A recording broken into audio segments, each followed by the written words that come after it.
Hello, hello, hello, my darlings. Thank you for joining me on A Slice of Life, A Slice of Life.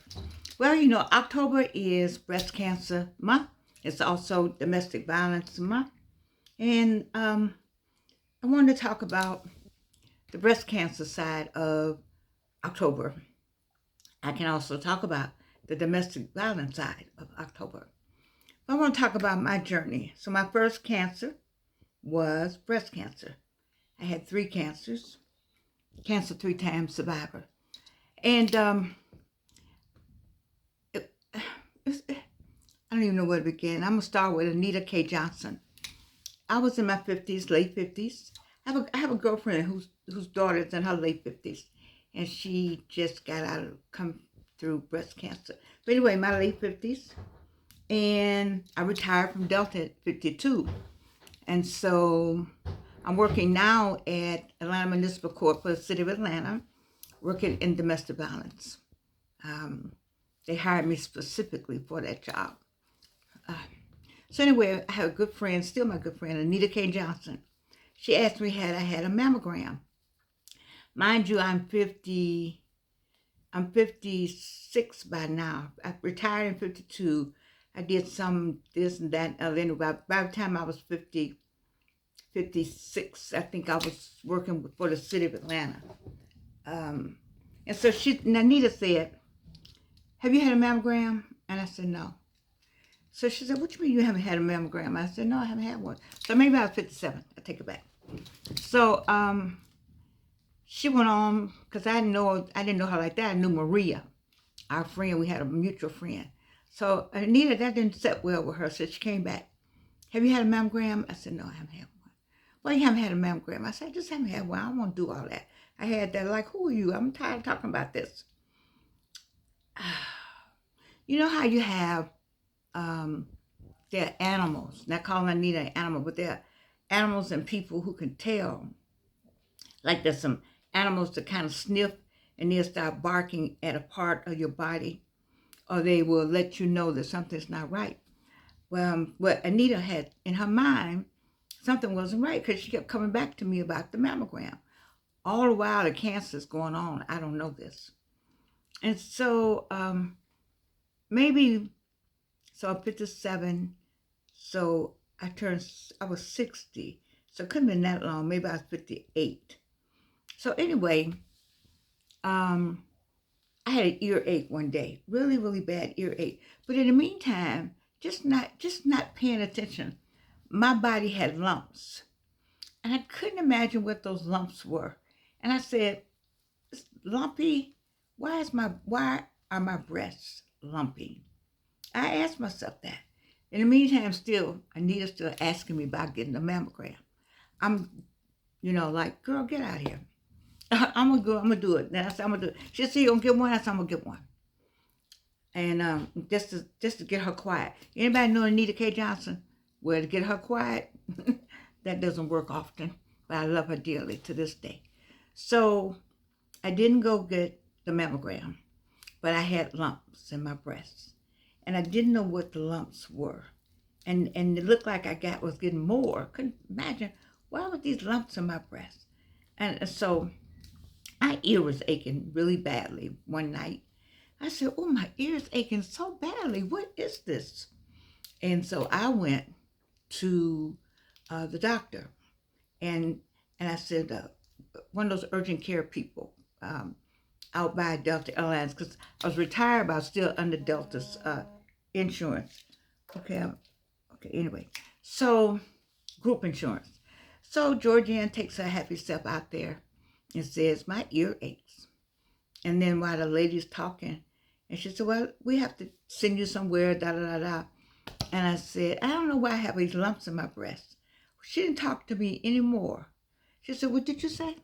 I said, my ear aches, and it's like I got these lumps in my breast. I don't know why, but I came out here with my ear aching. I'm sure she's looking at me like the way Anita was looking at me, like, are you crazy? You got lumps in your breast and you out here about your ears. So she said, wait, stop. You got to go somewhere else. Well, I went out to where they sent me, and that was my first mammogram. And my first mammogram showed that the cancer has just run rapid. It was running rapid. You know, all kind of things were going on because I didn't pay attention to my own body. I was not paying attention. And I'm so glad now that there are many programs and starting young people early and talking to the men too, because men can have breast cancer. And getting people on board to have mammograms. I like Dr. Rosberg Phillips. I ended up with her. I think I told my story on another video, but I tell it on this one since I'm talking about breast cancer. Um, Dr. Rosberg Phillips did, she did free mammograms because sometimes you don't know and you get people, you get somebody like me that just wasn't paying attention to her body, just wondering why the lumps were there, not paying attention to this was in the 90s, yeah. In the 90s, just off on my own thing. And I remember going to Judge DeVoe's courtroom and telling him that I was going to be, I was going to be out. I had a lot of surgery, and I said I have breast cancer. He stopped.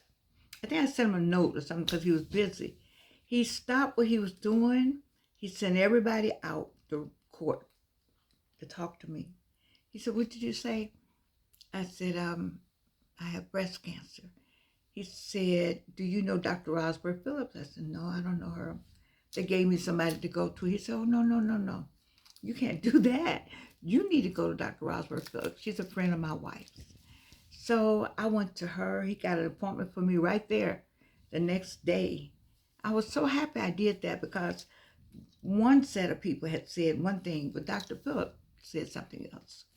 And it turned out from that, I'm 83 now. And I had all the work done. I had a mastectomy and didn't have a lumpectomy, but I took a lot of chemo, and that's when I found Dr. Doug Collins. And this is a story you heard me talk about. They take the skin to make the new breast from the stomach area. He said, "Oh, you're gonna have a nice flat stomach." I'm like, "Ooh, I'm gonna have a nice flat stomach. And the only way I'm gonna get one is you take some, you do."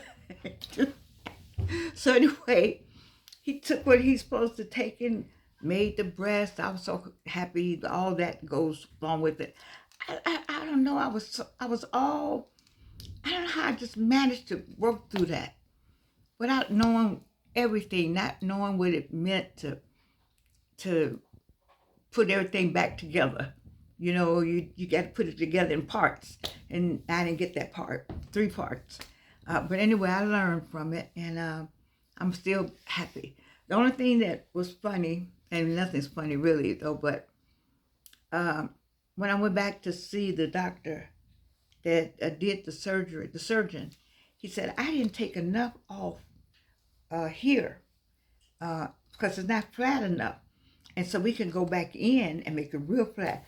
I was thinking to myself, now what kind of vanity is that? It's flat enough. If you took some, I'm happy. But I'm definitely not going back to get some. Just go back and say, "Ooh, just take some more." Just because we could, because I had good insurance and because I was younger then, I couldn't bring myself to do that. So every now and then I think about how good I would look. But then, I'm still here.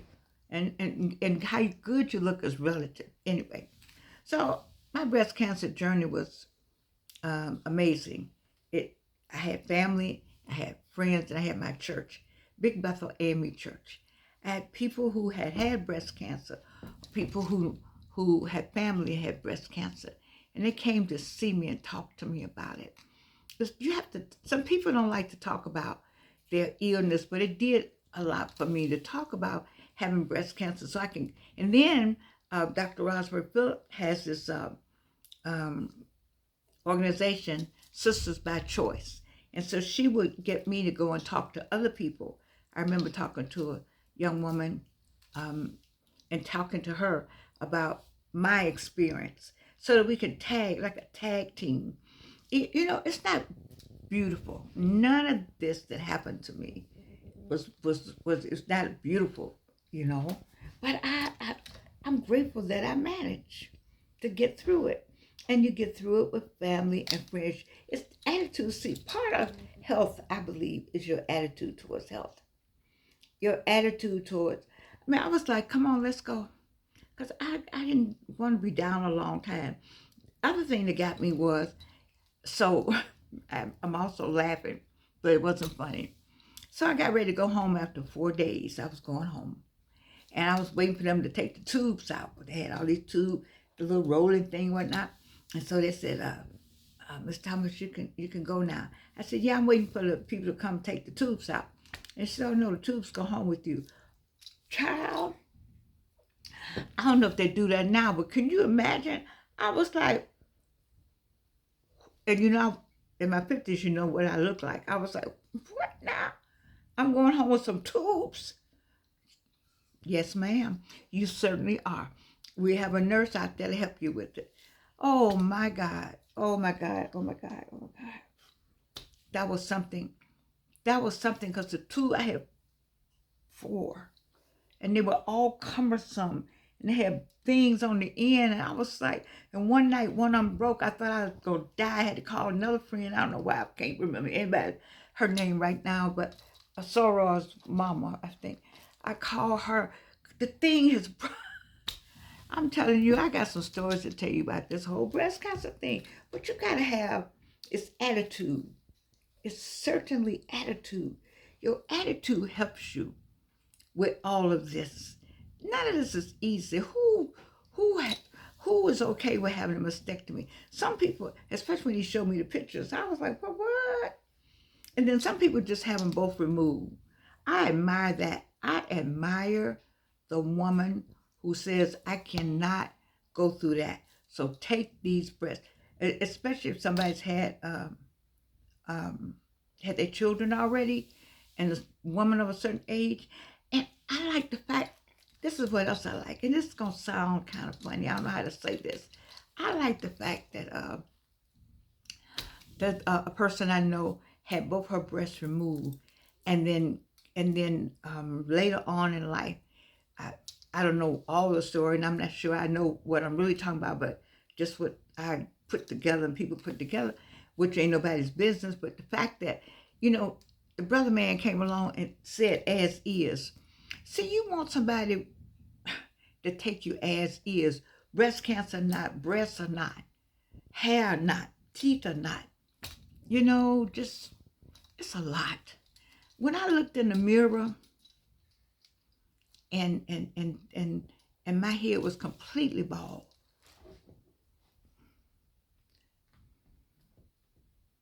When I got off the pillow and all my hair was on the pillow. See, those things stay with you.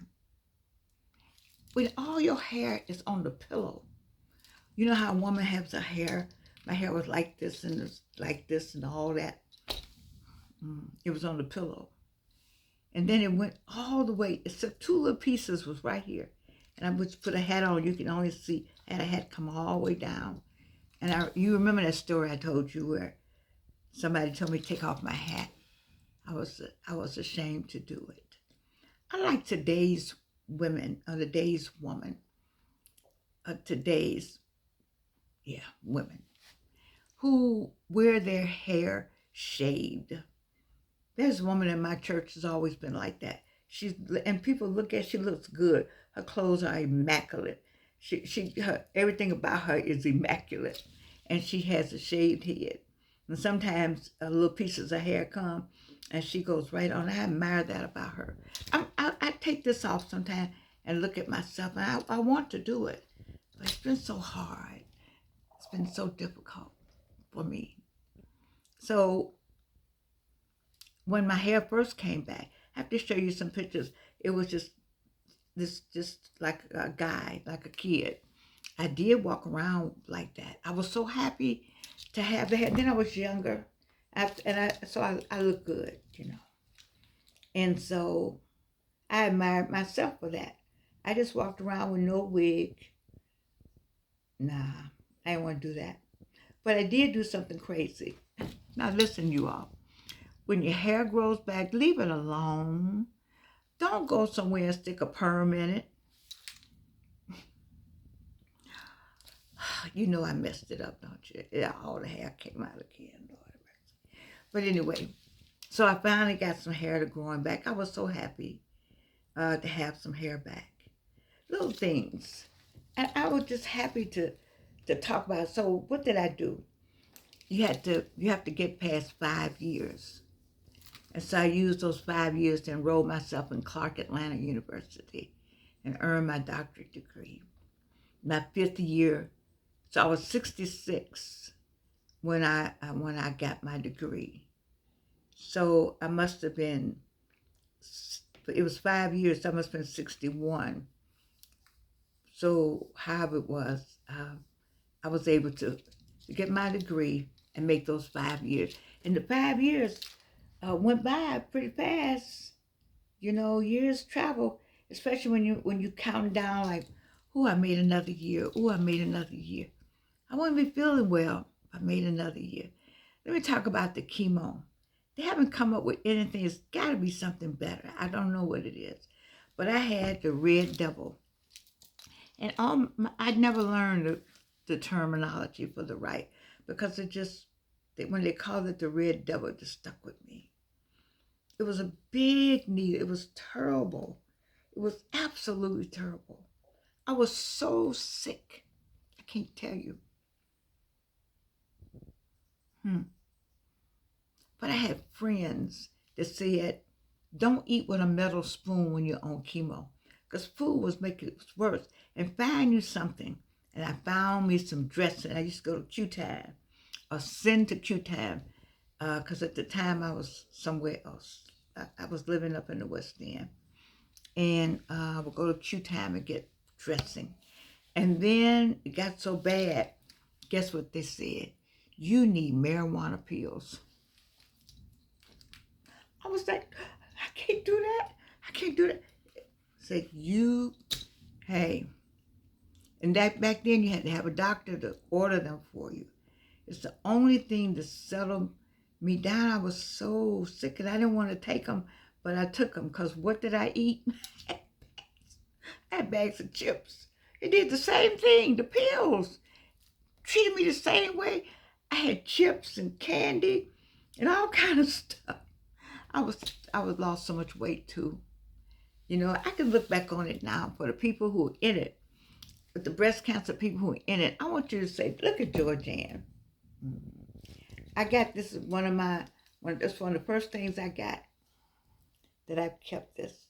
I have something else, I think. I have somebody gave me this, I think. Oh, I got some socks. I never had them on. And I've had this a long time too. It's a scarf. I think this is a scarf. Maybe so.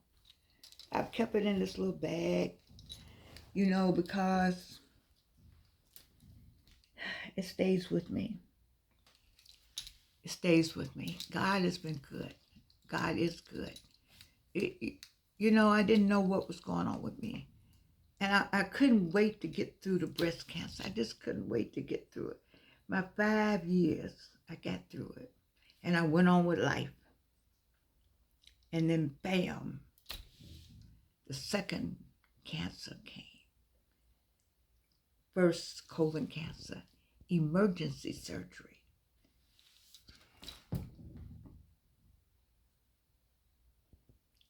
There you go, the hair and the black hands. Because you know, chemo make your hands black. My hands are black. There's so many things that impact you. I don't know if it's not something else you can take.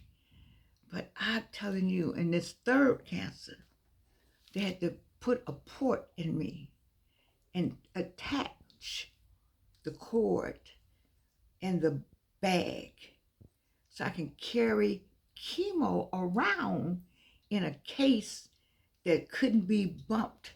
That's how bad it was. Not only was it bad going in you, you couldn't let it touch you either. It couldn't bust. You had to call somebody and all kind of numbers were on there. What is that? So that's why when you are a survivor, you better go hug your survivor friends, because that's poison in your body. In other words, your heart was able to take the poison. Do y'all understand what I'm saying for the breast cancer survivors or any survivors that had to take chemo and then radiation and just having it zapped out of you? I talked to my doctor the other day. I told you I talked to my doctor about, does anybody talk to us about our mental state? You talk to us about our physical state, but do you talk about our mental state? And so the social worker that came and spoke to me, hey, social workers, you know I'm loving y'all more and more. The social worker that came and talked to me talked about how many things have happened to me and the impact of 3 cancers and the impact of that, along with the aging. It's something. And you, it's a mental thing you gotta have. Now I'm not the poster child. I'm not saying I'm the poster child, but I tell you, it takes stamina to be an adult and to be this Georgianne, to push through, to have all these books written this summer, and to know that I have things I have to get done.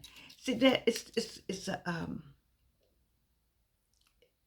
it's, I don't know, it's hard to put words into where I am with rushing to get things done because of my age. And then that I'm saying to myself, you're on your way to death, when we are on your way to death from the day you're born. So it's meant, you got to get that thing. That thing works with the seniors. Talk to some more seniors. Hug on you some seniors.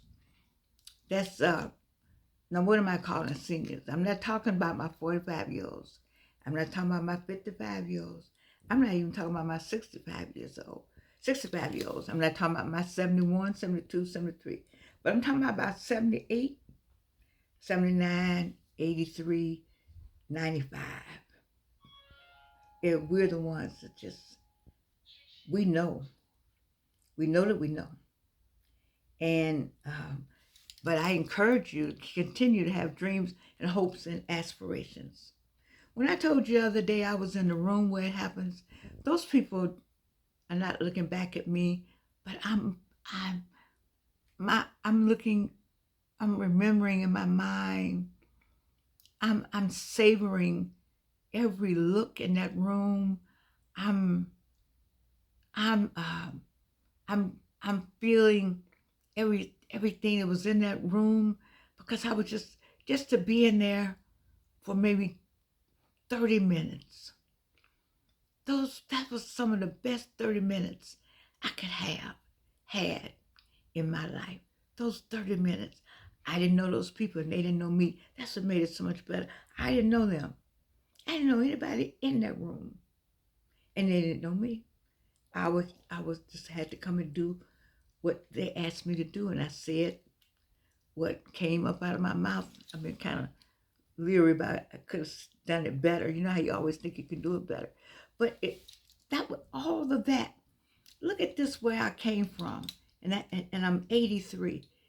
This was 60, 57, 58, 59, 60. Okay, 66 to get out of Clark Atlanta University. I'm 83. 2 cancers more. I sang at the Epsilon Center thinking I was on my one-woman show. Oh, I'm ready to go on the road. I'm ready to sing. Didn't know a pandemic. This was February 2020. Oh, wow. I'm going to go over here and I'm going to do this. We're going to sing. We're going to put on this show everywhere. February 2020. March 2020. March 2020. March 2020. March 2020. Nothing happened. 1 month later. You just never know. I'm so grateful that Sean Walker is the one that told me. I said, I want to do it in March. He said, no, Dr. Thomas, you need to do it in February. I thank her for that. I'm grateful because it never would have gotten done. The one-woman show. And while I was celebrating at the one woman show, I was telling everybody I made 2 cancers, blah, blah, blah. The cancer was like, I'm still here. I ain't going nowhere. I'm just brewing right now. You just never know, people. I want to encourage you. I don't mind telling my story because I want you to tell somebody else. Take the video and tell somebody else that you can get up out of all of this. It's a mental thing. You got to say, I got something to do. Georgianne says 4 quarters in a year. She said she already in the first pre-quarter paid part of her 26. That she is 83 and working on her 26 agenda. Yes, I am. And that they had Rosh Hashanah and Yom Kippur today. Unfortunately, people got hurt today. I'm so sorry about all that. But we in 5786. I'm already there. I'm in pre-planning for 26 because you see where everything is going. Look around and see where everything is going. Take care of yourself. Get you some juices or get whatever you need to get and stay on it. Don't let anybody throw you off your path. And take care of your body. I did not take care of my body. I said, I don't know what these lumps are. And Anita Johnson said, have you had a mammogram? So have you had a mammogram, young people? You need to be at 40 going to get the mammogram. And especially you have, see, my daughter was a young woman. She had to start all that early because her mother had breast cancer. Her mother got colon cancer. So, I mean, she just got, you know what I'm saying? Poor baby, I love her dearly. You know, because it's a thread line sometimes, but not necessarily so. You have to take care of your body, watch what you eat. Now, people know I'm saying this because that's what you're supposed to say. I need to be up here. You know, Evelyn have all kinds of stuff writing right here, and Tabitha, they have all kinds of stuff right. I don't know how to do that. I do know that you have to do better than me. Do better than me. Sometimes I do feel like I just can't push myself anymore. I do feel like that. I don't want you to think I'm that human. Sometimes I just get tired. I just feel like I have pushed through this cancer. I have pushed through this cancer. I pushed through 3 cancers. I pushed through a crazy, crazy person. A crazy person. So I got some purple around me somewhere. I did a good job for the city of Atlanta because they knew why. And so this show, A Slice of Life, is to share with you so you can carry on. See, it happened to her, and look at her. It can happen. It's happening to me. I can get up out of this. I can do better. I can live better. I can keep going. I don't have to give up. And I can be like Dr. Thomas at 83, because y'all got to get to 83. I already been y'all's ages. All right? Where's Monique Earl Johnson, or Earl Lewis, with all this pink on? You make sure you watch my show tonight. You might spell my sister Angela White. Y'all make sure y'all watch this pink tonight. But it's for breast cancer. We're going to keep praying for a cure, and we're going to give as much as we can to Dr. Rosberg Phillips, Sisters by Choice, and American Cancer Society. I love you. And you can't do anything about it. I think I look pretty good in this right here, like here. Oh, I had some pink earrings. Oh, I could put pink earrings on. Too much. All right. I love you.